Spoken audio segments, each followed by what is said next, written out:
Welcome, guys, to Consider the Alternative, A Course in Miracles channel.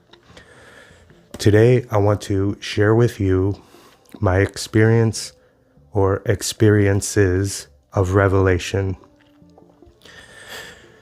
A couple points about revelation from the course, from the text. Chapter 1, paragraph 2. Revelation is intensely personal and cannot be meaningfully translated.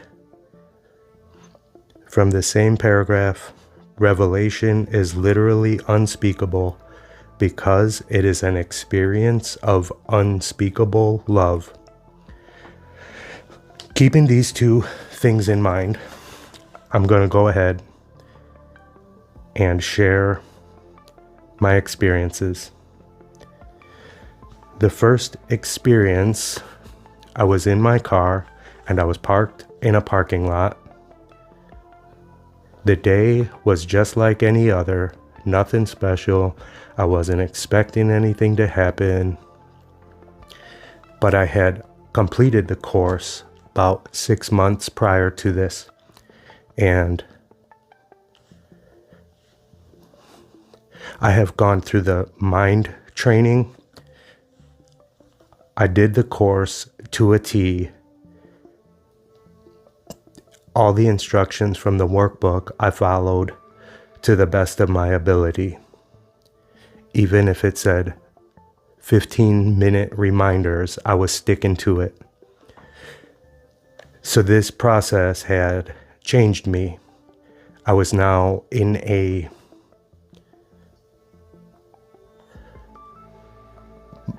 new or different mode of thinking.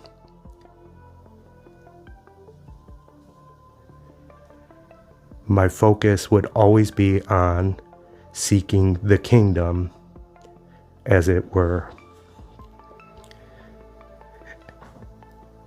In an instant, I flashed up out of this world and into another world. The worlds were very different. First of all, there was no time, there was no perception, there were no thoughts, there was no recollection of my life as a human. I was transported to a state of consciousness. This was not a vision. This was my I am presence existing or being part of an integral part of the world I was experiencing. This I am sense was all that was left. There was no bodies, there was nothing but a glowing sphere of living, loving light.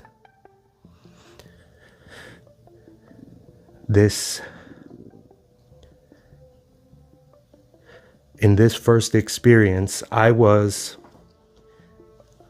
you could say, looking at the sphere, this love light, as the perceiver, as I was outside looking at it.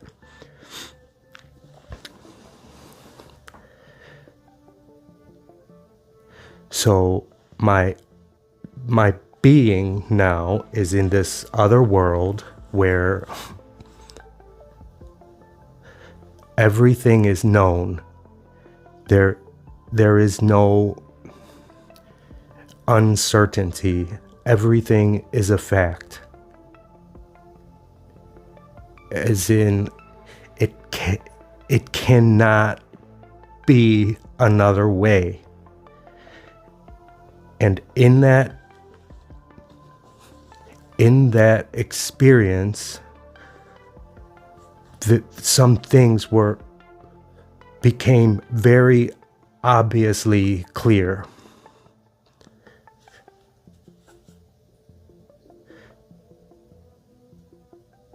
Well, I forgot. I have a outline here, and I'm not doing a very good job of following it. I want to keep it personal, but there's no person here in front of me, so I want to make sure to cover all these points. Now, I want to talk about the glowing living light for a moment. It was not light like we experience light. It was the result. It was the effect. It's the law of love. And in that moment, I realized this is the eternal moment of creation. And it was blatantly obvious. There was no question about the fact that He is my Father and I am His Son. This was the main point of this experience, and there was no question about it. It was a fact. It was a masculine energy, and it became perfectly obvious that He was my Father and I was His Son. So from the text, I quoted from lesson 158 from the workbook. It says, "The revelation that the Father and the Son are one will come in time to every mind." This is exactly what happened. So this love light was the result of unconditional love. There are no words to describe what love is, because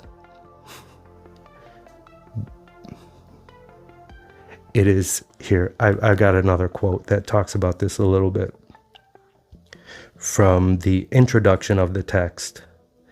The course does not aim to teach, the course does not aim at teaching the meaning of love, for that is beyond what can be taught. This love state was a fact. It didn't need to be understood. It was internally known as a fact. He is my Father and I am His Son, and I am like Him, and I'm created in this eternal state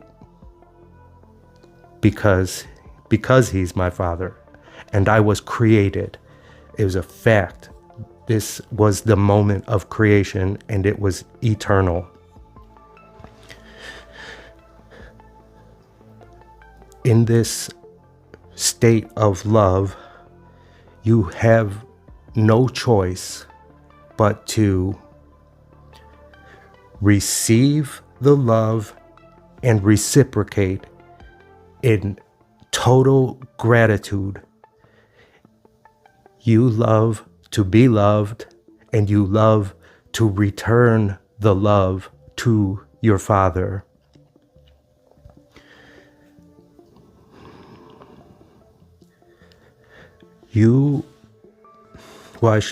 I experienced gratitude in its most primal, original state. Gratitude for love, gratitude for knowledge, and gratitude for wholeness. This was the first time in all of my experiences that I actually felt complete.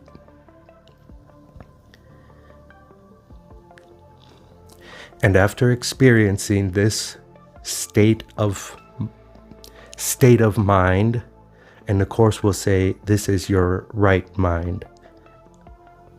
After experiencing this for probably only a few seconds, in a flash, I was right back in the world, sitting in my car as a person again. And it was over just as fast as it begun. So after the experience, I did carry on for a while, maybe an hour, with just this sort of blissful state, a joyous knowing what I am. What I am had been made perfectly clear to me, and I went on for a while in a state of human joyousness. Okay, so I have a quote from the Bible, from KJV, Matthew 6:22. If thine eye be single, thy whole body shall be full of light. And that, I think, is exactly what happened to me. Okay, I'm going on to the second experience. The second experience, I was in a car again, only this time I had just pulled up in front of my house and I was parked there, sitting in my car again. Same as the other time, I instantly poofed up out of this world and into that eternal state of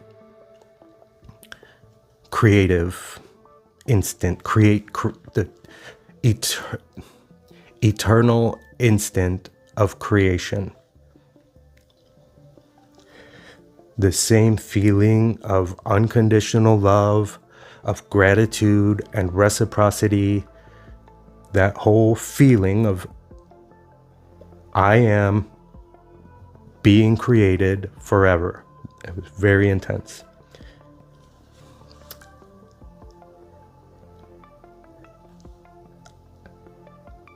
This time was different because, as I mentioned in the first one, I was perceiving the light.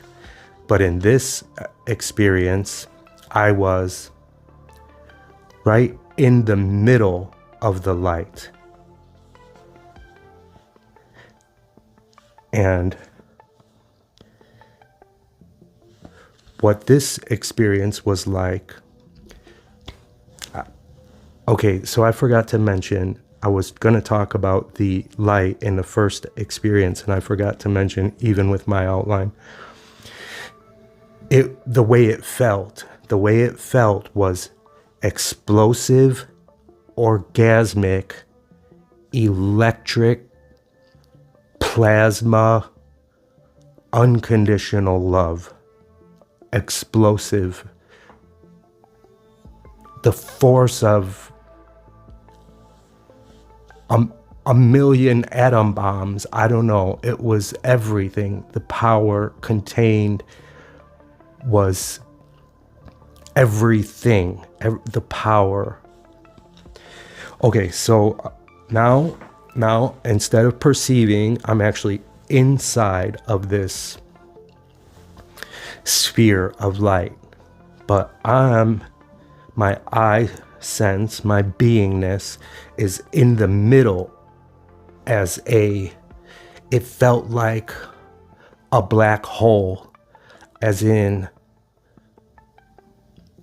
it felt like a black hole. Now, from this point in the middle, there was light extending in 360 degrees in every direction from me, from where I was. There was black in the middle and light extending.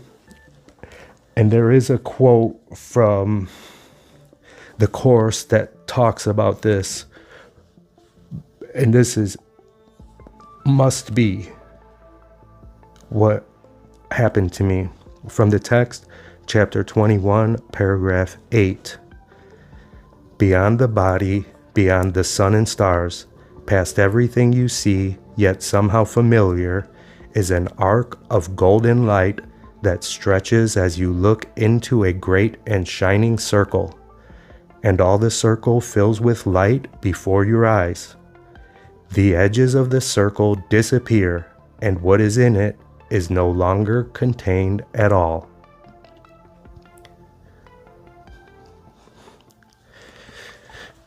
So, again, this is another world. The world of concepts and time and space was not even possible in this situation.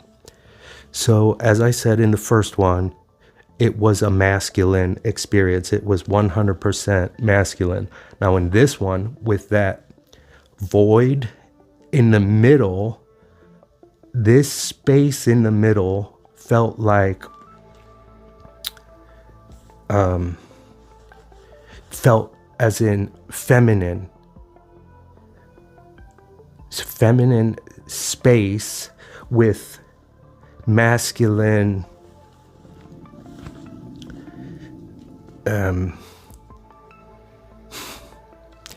container. I don't know. There was a feminine aspect to this one, though. So I'm just sitting there, exploding in the light. Not sitting, again, there's no bodies. It's just the I presence. And then a thought crossed my mind, and I thought, oh, but what about, as I considered my life, in the instant I thought, what about that? I poofed right back into the world. Now, the main thing I learned from this experience is that moment is the choice between love and fear, because I was experiencing wholeness, unconditional love, in perhaps what I now think is the bridal chamber. And I meant to bring up a quote from the Gospel of Thomas, but I forgot to write it down. I think the bridal chamber might be in the Bible too, but that's what it felt like. So that thought, what about that? So I have to edit this part in, because I want to emphasize the lesson learned in this experience was the choice between love and fear, was what I now understand as idolatry, because I had already everything, and I wanted to know about something else. So this is now the second experience, and it didn't really shake me as much as the first one. They're sort of going in progression in level of understanding. So I'll go on to the third experience now, which was far less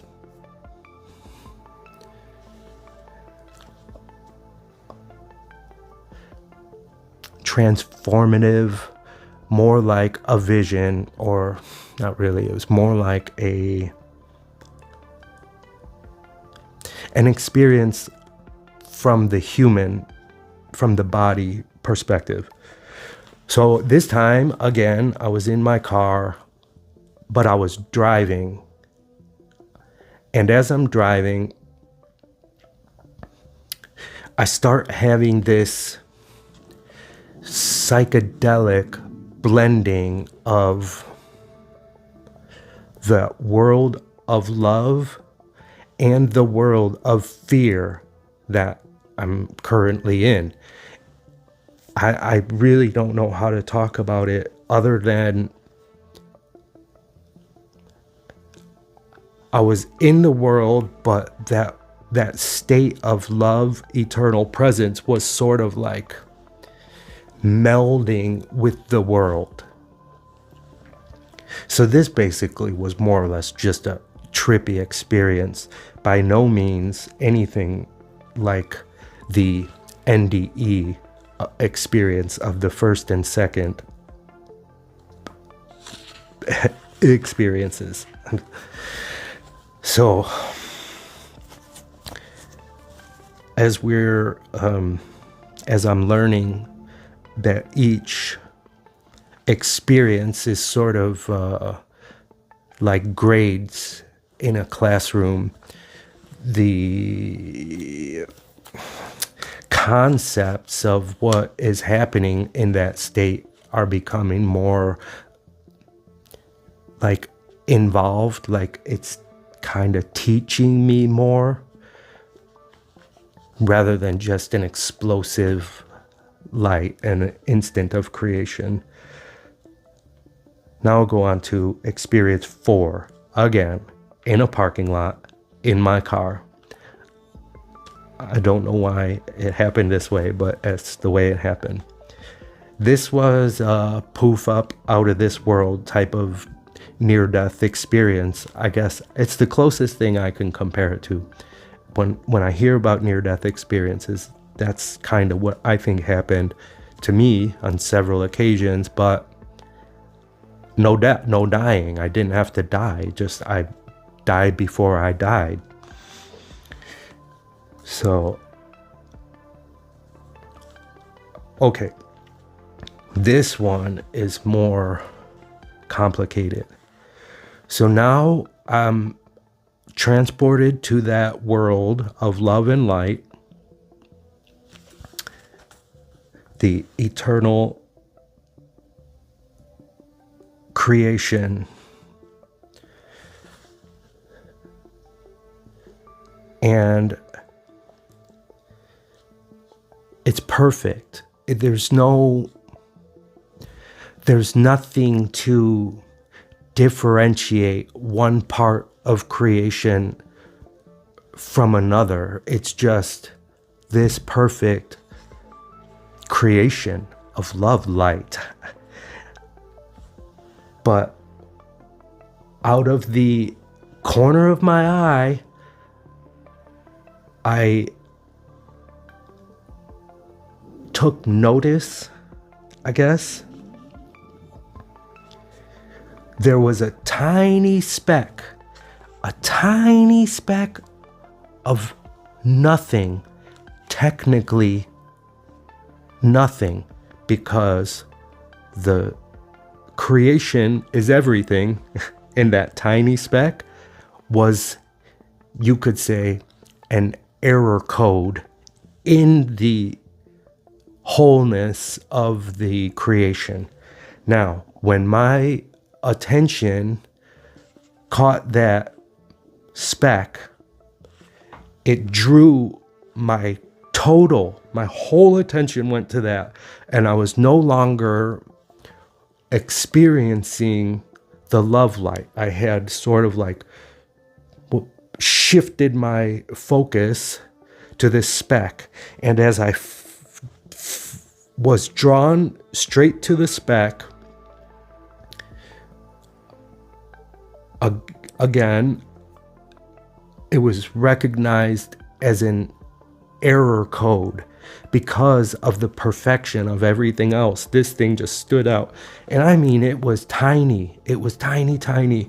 But once I got up to it, I sort of understood it as the Mandelbrot set. If you guys are familiar with those fractal zoom algorithm videos, the Mandelbrot set is the original mathematical equation, I guess. I'm not 100% sure on this. And I got up on it, and in an instant, it stretched out like went from flat or almost like nothing, but once I got in line with it, I could see that it was deep. It had depth, like maybe some of you have heard David Hoffmeister use the analogy of a uncooked spaghetti noodle. That's what it was like, because I could see it and I could look down it and I could see around it, sorta.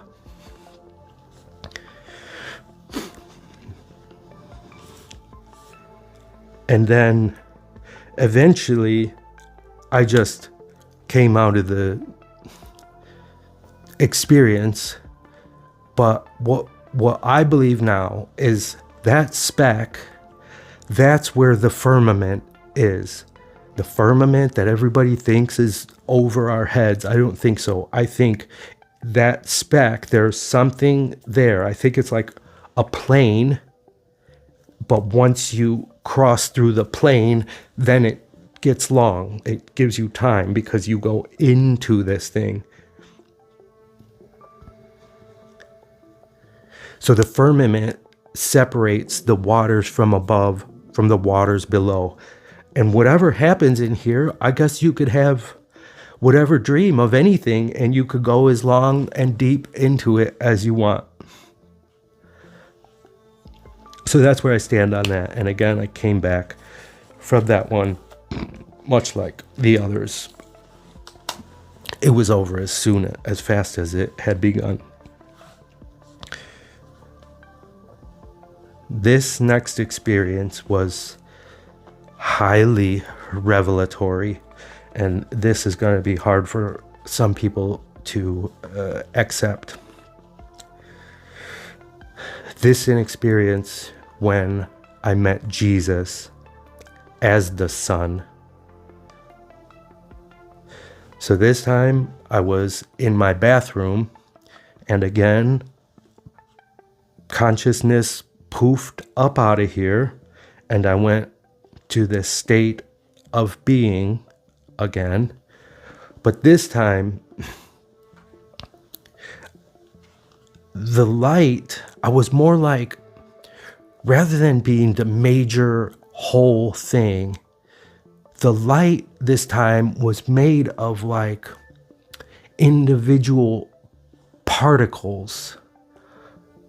But the particles were integrally, holographically part of every other part and a part of the whole. So I was more like in the experience. I was in the sonship. I was like a part of it more.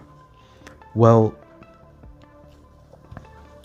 what I noticed was that God, even in this state, the Father, is invisible, but the light that is created is the reflection of God. And what I saw was what was the perfect reflection of God. The whole sonship as one is the Son. And from my perspective, I saw this perfect reflection as Jesus. I understood it as Jesus. And as I recognized him, he sort of like chuckled as he made it clear to me that he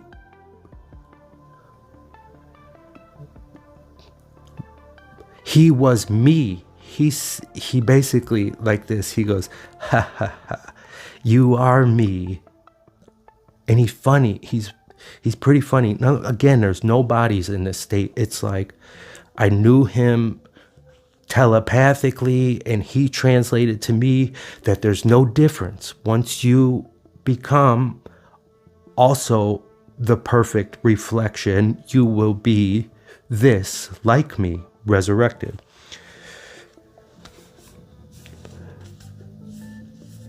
Okay, good. I have most of that covered. I have a passage here from KJV again, because this sort of alludes to exactly what I'm talking about here. 1 John 3:2. Beloved, now are we the sons of God, and it doth not yet appear what we shall be, but we know that when he shall appear, we shall be like him, for we shall see him as he is. I'm certain that that is exactly what I saw. So now that I've recognized Jesus and he told me that I'm like him, he sort of like sent me on my mission. He said, okay, now that you know this, now you can go do this thing for me. And I wound up at the, you could say, like the edge, the event horizon of a black hole, where even I could feel like the sunship and all the sparks of light like being drawn into this event horizon. Now, before I got sucked in, I remember standing at the edge with a brother, not a relative of mine, but a brother in heaven, another spark of light. And right before we fell into this thing that we call Earth, we reminded each other telepathically, you could say, don't forget.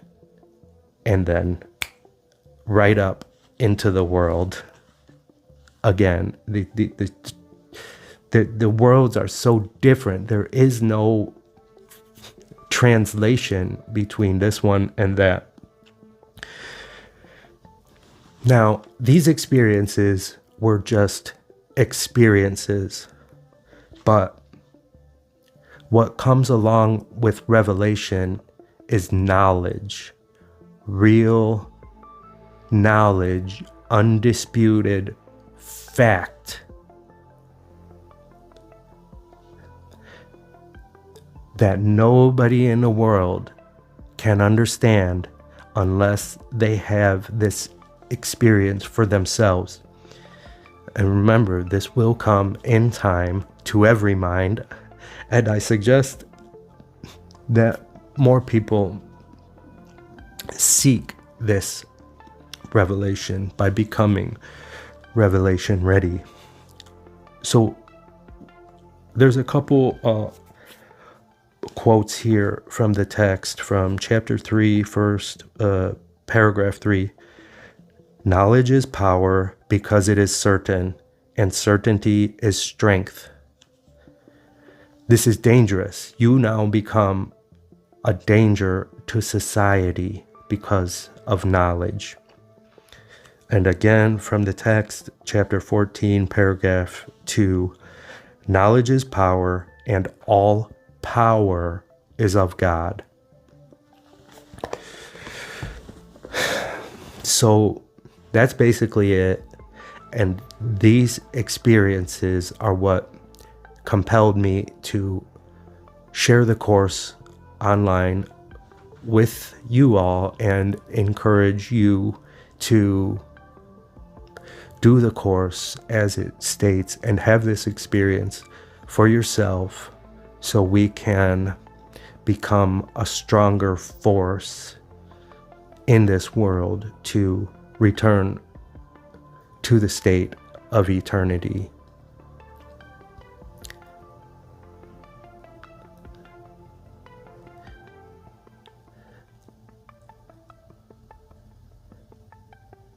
real knowledge is a burden,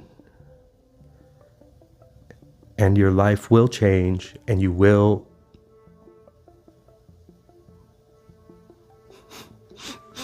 have a lot of enemies after this. So whether you want to seek this or not, it may not be up to you. Some of us probably were chosen for this or blessed with grace to do this. I'm not exactly sure, but I can tell you this is a unique experience that is unlike anything the world has to offer, and probably only a very small percentage of souls are ready to completely give up the world. And in fact, I'm still here, so it didn't save me forever. It was a momentary thing that filled me with knowledge, and now I have to live the rest of my life attempting to assimilate these two incongruent worlds. Anyway, that's been my experience. If you have any questions or want me to talk more about anything, let me know. I love you.